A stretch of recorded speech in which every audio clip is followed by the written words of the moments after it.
ओम नमस्कार सभी को। मैं स्वामी बुद्धदेव पतंजलि योगपीठ हरिद्वार से। आज विश्व में अगर सबसे ज़्यादा लोग पीड़ित है तो वो है डायबिटीज़ से। ये एक लाइफस्टाइल बीमारी है और ये जेनेटिक भी होता है। और ज़्यादातर अभी टाइप 2 डायबिटीज़ और टाइप 1 डायबिटीज़, ये दो प्रकार की डायबिटीज़ होती है। और अभी बच्चों में भी ज़्यादातर एलोपैथी दवाओं के साइड इफ़ेक्ट्स के रूप में या तो केमिकल्स के साइड इफ़ेक्ट्स के रूप में बच्चों में भी टाइप 1 डायबिटीज़ दिखने को मिलता है। तो इंसुलिन डिपेंडेंट डायबिटीज़ और इंसुलिन नॉन डिपेंडेंट डायबिटीज़ जो गोलियों पर डिपेंडेंट रहते हैं, उनके लिए हम कैसे इंसुलिन से छुटकारा पा सकते हैं और कैसे हम पैनक्रियाटिक सेल्स को रिजुविनेट कर सकते हैं, उनको रीजनरेट कर सकते हैं, आज जानेंगे हम योग के द्वारा कैसे ठीक करें डायबिटीज़ को। तो आइए सबसे पहले हम कौन कौन सी आसन करते हैं डायबिटीज़ के लिए। सबसे पहले हम शुरू करते हैं मंडूकासन से। तो सबसे पहले हमें वज्रासन में बैठना है, घुटने को मोड़ करके। और वज्रासन में बैठने के बाद दोनों हाथ के अंगूठों को अंदर की तरफ करके मुट्ठियाँ करनी है और इस मुट्ठी को अपनी नाभि के राइट और लेफ्ट साइड में रखना है और श्वास को छोड़ते हुए आगे झुक जाना है। मंडूकासन के एफिकेसी को बढ़ाने के लिए हम मंडूकासन के साथ साथ कपालभाति का अभ्यास कर सकते हैं। प्रति सेकंड 1 स्ट्रोक कपालभाति का अभ्यास करने से हेपेटोसाइट्स यानी कि जो लीवर के सेल्स होते हैं वो अच्छे से स्टिमुलेट होते और बाइल सिक्रीशन अच्छे से होने लग जाती है।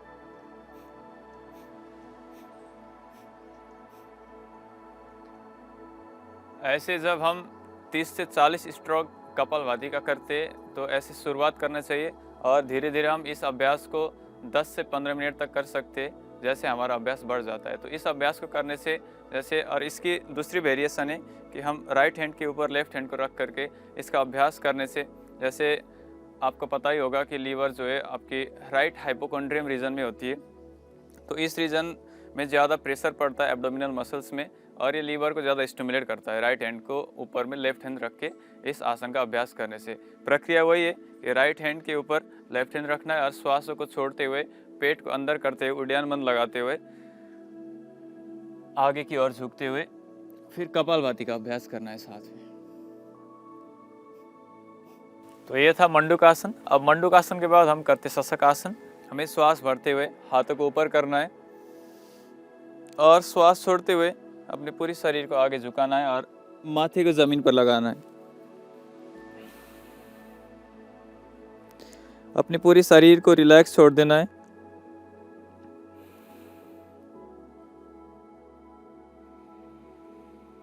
इसमें भी हम कपालभाति का अभ्यास कर सकते हैं साथ साथ में। 1 सेकंड में 1 स्ट्रोक।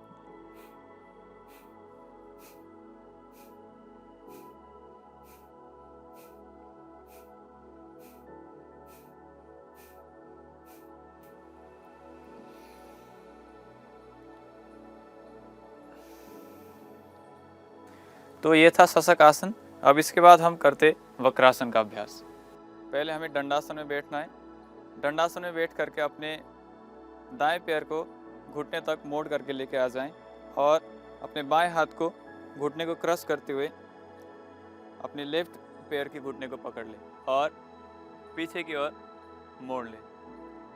अपनी गर्दन को पीछे की ओर मोड़ करके देखें पीछे की ओर। इस अभ्यास में भी हम कपालभाति का अभ्यास कर सकते हैं।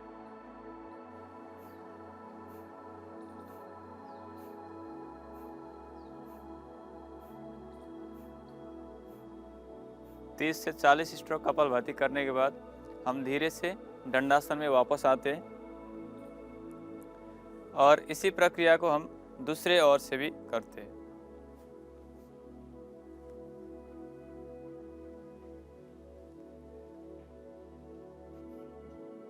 फिर श्वास प्रश्वास को सामान्य गति में लाते हुए आराम से हम वापस दंडासन में आते हैं। यह था वक्रासन का अभ्यास। अब वक्रासन के अभ्यास करने के बाद हम अर्धमच्छिंद्र आसन का अभ्यास करते हैं।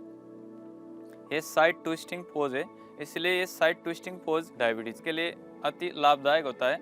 तो इसमें सबसे पहले हम अपनी दाएं पैर के एड़ी को अपने जंघामूल पर लगाते, फिर बाएं पैर को दाएं पैर के घुटने से क्रश करते हुए और दाएं हाथ को घुटने को प्रेस करके नीचे पैर में पकड़ने की कोशिश करते और बाएं हाथ से पीछे नाभि की ओर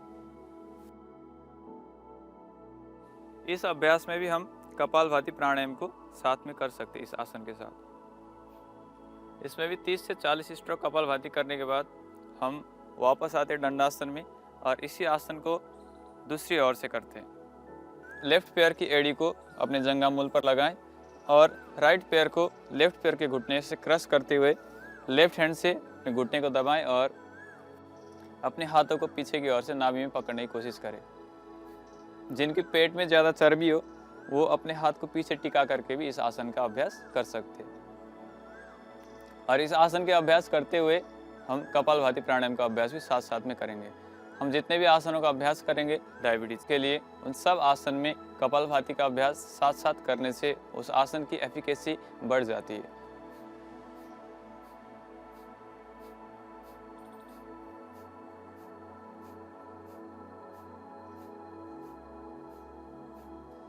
ऐसे 30 से 40 स्ट्रोक कपालभाति के बाद फिर से हम वापस आते दंडासन में। अब अर्धमत्स्येंद्रासन के बाद हम करते गोमुख आसन। गोमुख आसन के अभ्यास के लिए पहले हम दाएं पैर के एड़ी के ऊपर बैठ जाते, फिर उसके ऊपर दूसरे पैर को रख करके फिर जो पैर ऊपर है उसी हाथ को ऊपर से और दूसरे हाथ को नीचे से पकड़ते पीछे से। ये गोमुख आसन का अभ्यास है। ये मणिपुर चक्र को जागृत करने में, मणिपुर चक्र को स्टिमुलेट करने में बहुत ही अच्छा अभ्यास है। साथ ही साथ ये लीवर के सेल्स को स्टिमुलेट करता है और आपको जैसे मैंने बताया था कि वाइल डक्ट, जिससे वाइल जूस की सिक्रीशन होती है, जो लीवर में प्रोडक्शन होता है वाइल जूस, उसको सिक्रीट करने के लिए वाइल डक्ट से होकर के गुजरती हुई फिर स्मॉल इंटेस्टाइन तक जो रास्ता जाता है वो सिक्रीशन में स्टिमुलेट होता है गोमुख आसन के अभ्यास से। इस गोमुख आसन के अभ्यास में भी हम कपालभाति प्राणायाम को साथ में करते हैं। 1 सेकंड में 1 स्ट्रोक कपालभाति को साथ साथ करने से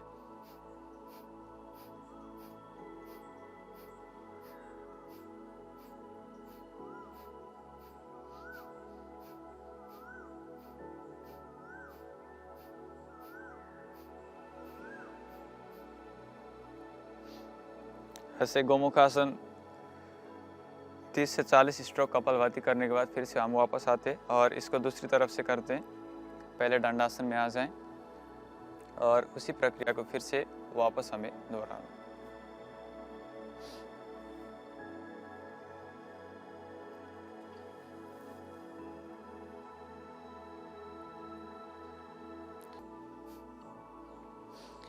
ऐसे 30 से 40 स्ट्रोक के बाद हम वापस आ जाते हैं। डायबिटीज़ में बैठ करके करने वाले आसनों के बाद अब हम करते हैं लेट करके करने वाले आसन। आइए लेट जाते पीठ के बल और हम करते पवन मुक्तासन का अभ्यास। कमर के बल लेटने के बाद पहले हम एक पाद पवन मुक्तासन का अभ्यास करते। इसे हम राइट पैर को फोल्ड करिए, फिर उसके बाद दोनों हाथों को इंटरलॉक करके हम घुटनों को पकड़ करके श्वास छोड़ते हुए उसको छाती की ओर खींचते और थोड़ी देर होल्ड करके रखते।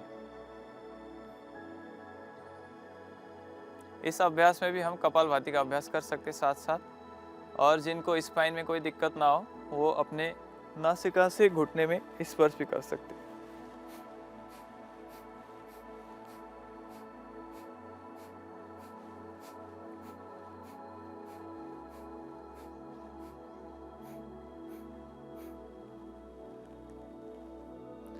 ऐसे दोनों पैरों से इसका अभ्यास करें, पहले राइट पैर से फिर लेफ्ट पैर से।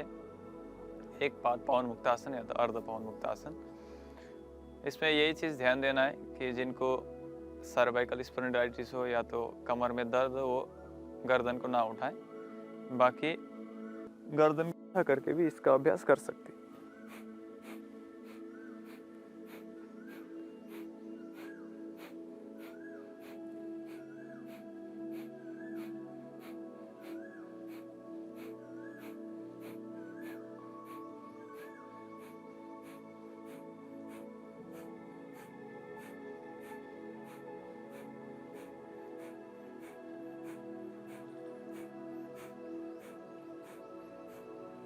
ऐसे एक एक पैर से करने के बाद फिर हम दोनों पैर से पवन मुक्तासन का अभ्यास करते।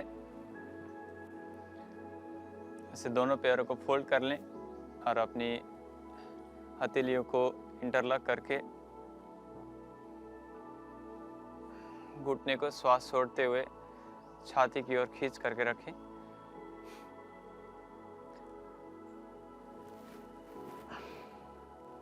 और इसमें कपालभाति का अभ्यास करें साथ में।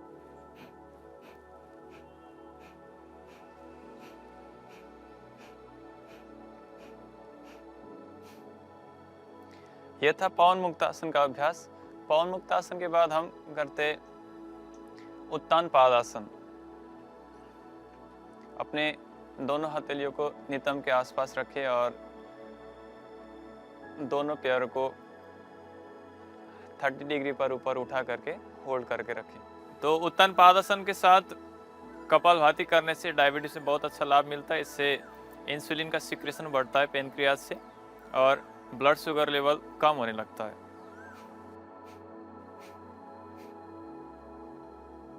प्रारंभिक स्थिति में ये आसन करना थोड़ा कठिन होता है, तो ये 20 से 30 सेकेंड से प्रारंभ करके फिर 1-1 मिनट तक इस आसन का अभ्यास करने से पेट की सारी समस्याएं दूर होती है, डाइजेशन में अच्छा लाभ मिलता है और लीवर के सेल्स बहुत अच्छे से एक्टिवेट होते हैं इस आसन को करने से।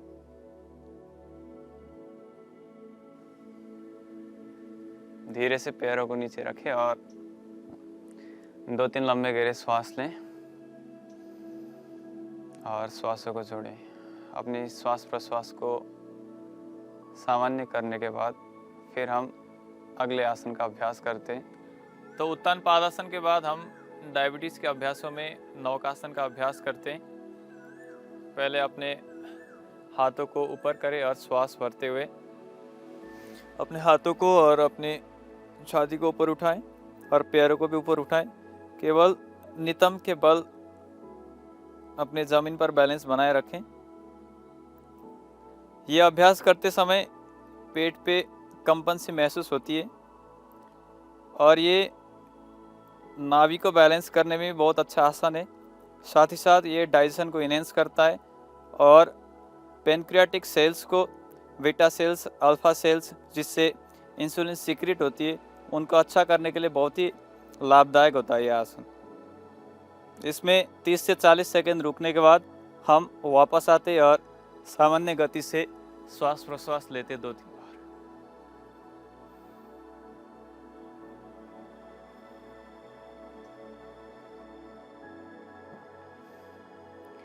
इसके बाद हम अभ्यास करेंगे पाद अंगुष्ठ नासे स्पर्श आसन। दोनों पैर के तलवे को जोड़ करके फिर हथेली से पकड़ करके नासिका से स्पर्श कराना है, श्वास को बाहर छोड़ते हुए।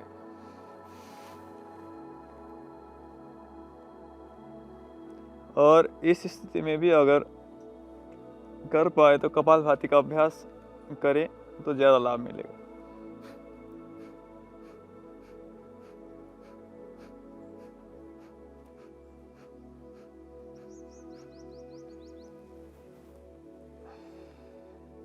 वापस आ जाएं और 2-3 लंबी गहरी श्वास को लें, श्वास को छोड़ें, अपनी श्वास प्रश्वास को सामान्य कर लें। फिर उसके बाद हम अगले आसन का अभ्यास करेंगे सेतुबंधासन।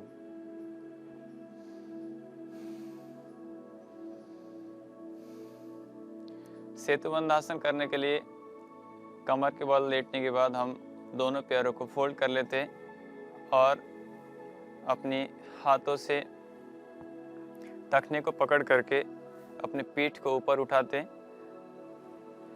और इस स्थिति में आप उड्डयन बंद लगा करके, उड्डयन बंद यानी कि पेट को अंदर खींच के होल्ड करके रखते हैं।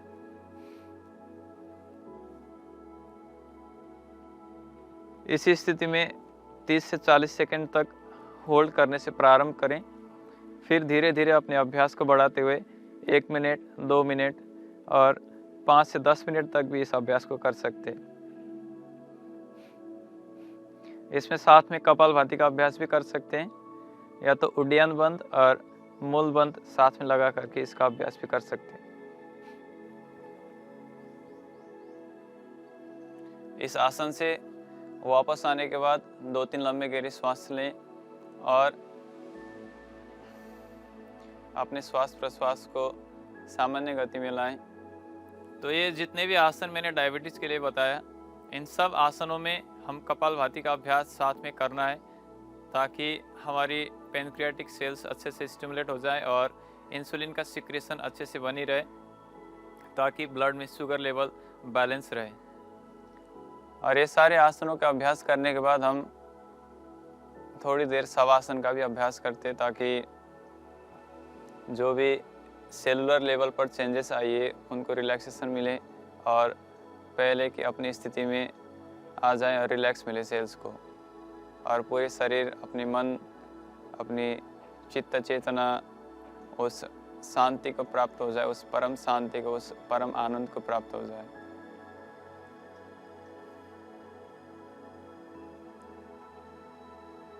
अपने दोनों हाथों को कमर के साइड साइड में, हथेली को आकाश की ओर करके अपने श्वास प्रश्वास में ध्यान देते हुए आंखें बंद रखें।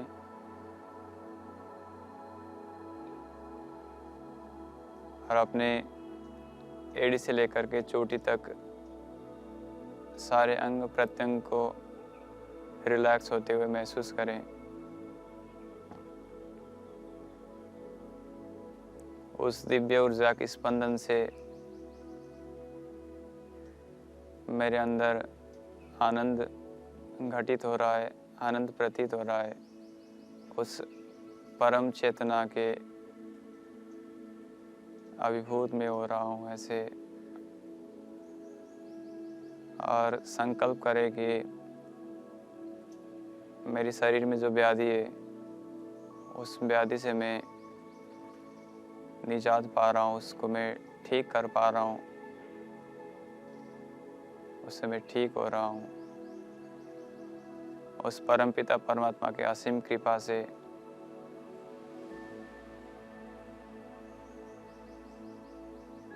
मैं एक रोगी काया से निरोगी काया को प्राप्त कर रहा हूँ। ऐसे मन ही मन संकल्प करते हुए 2 से 3 मिनट का शवासन। फिर अपने दोनों हथेलियों को ऊपर उठा करके घर्षण करें और हाथों में जो गर्म ऊष्मा उत्पन्न होती है उसको अपने आंखों के ऊपर लगाएं। धीरे से अपने हथेली के अंदर ही आंखों को खोलते हुए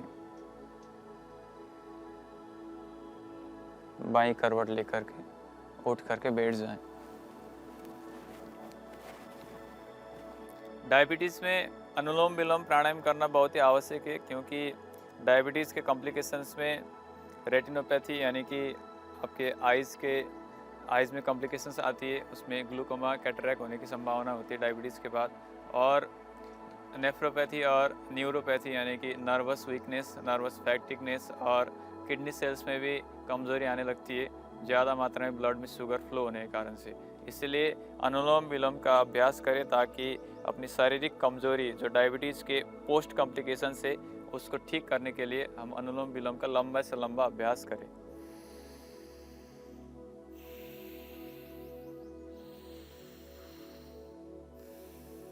अधिकतर बच्चों में जिनको टाइप 1 डायबिटीज़ होता है, उनकी आंखें कमज़ोर होती है, उनकी रोशनी कम हो जाती है। तो उनके लिए ये अनुलोम विलोम का अभ्यास 1-1 घंटे 2-2 घंटे अनुलोम विलोम का अभ्यास करें। और ज़्यादातर शारीरिक कमज़ोरी भी होती है डायबिटीज़ के केसेस में, तो अगर बैठे बैठे ज़्यादा नहीं कर पाते तो लेटे लेटे अनुलोम विलोम का अभ्यास करें। चलते फिरते ग्राउंड में अनुलोम विलोम का अभ्यास करें।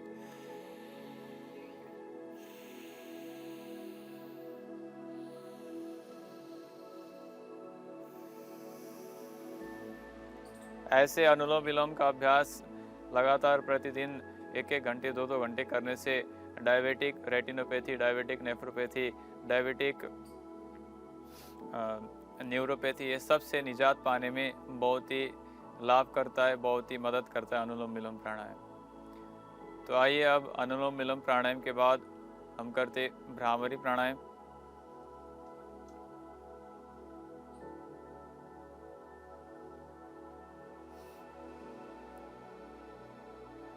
भ्रामरी प्राणायाम के बाद हम उद्गीत प्राणायाम का अभ्यास करें। ओ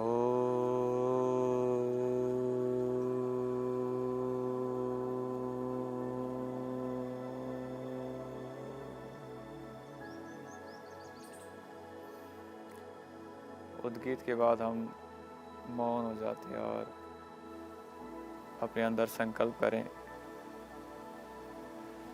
कि मेरे शरीर में जो व्याधि है, डायबिटीज़, जिसके कारण से मेरे शरीर में कमज़ोरी है, इन कमज़ोरियों से मैं प्रतिदिन योगाभ्यास के द्वारा, प्रतिदिन खान पान के द्वारा, अपने डाइटरी रिफॉर्म्स के द्वारा मैं इसको ठीक करूँगा, अपने लाइफ स्टाइल चेंजेस के द्वारा मैं इसको ठीक करूँगा। ऐसे संकल्प के साथ प्रतिदिन नित्य योगाभ्यास, आसन, प्राणायाम, मुद्रा बंद के साथ, आयुर्वेद औषध के सेवन के साथ, मधुग्रीट वदी, मधुनासिनी वटी, ऐसे आयुर्वेद औषध का पान करना और प्राकृतिक चिकित्सा में हम सदाबहार के पत्तों का सेवन करना, गुड़हल के पत्तों का सेवन करना और खीरा, करेला, टमाटर के जूस का प्रतिदिन नित्य सेवन करना। ऐसे अपनी आहारचर्या, अपनी दिनचर्या के साथ में अपने आप को उभारूंगा, अपने आप को ठीक कर लूँगा। ऐसे संकल्प के साथ आइए दोनों हाथों को ऊपर करके घर्षण करें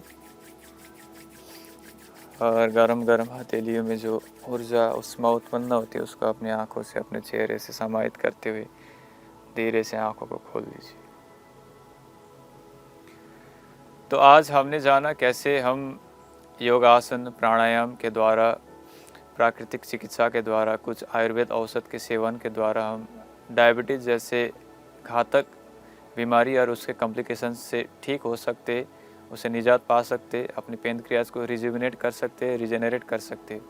ऐसे ही अनेक रोगों से ठीक होने की ये अद्भुत परंपरागत चिकित्सा पद्धति को जानने के लिए इंडिया टीवी योग से बने रहिए, जुड़े रहिए। ओम, धन्यवाद, नमस्कार।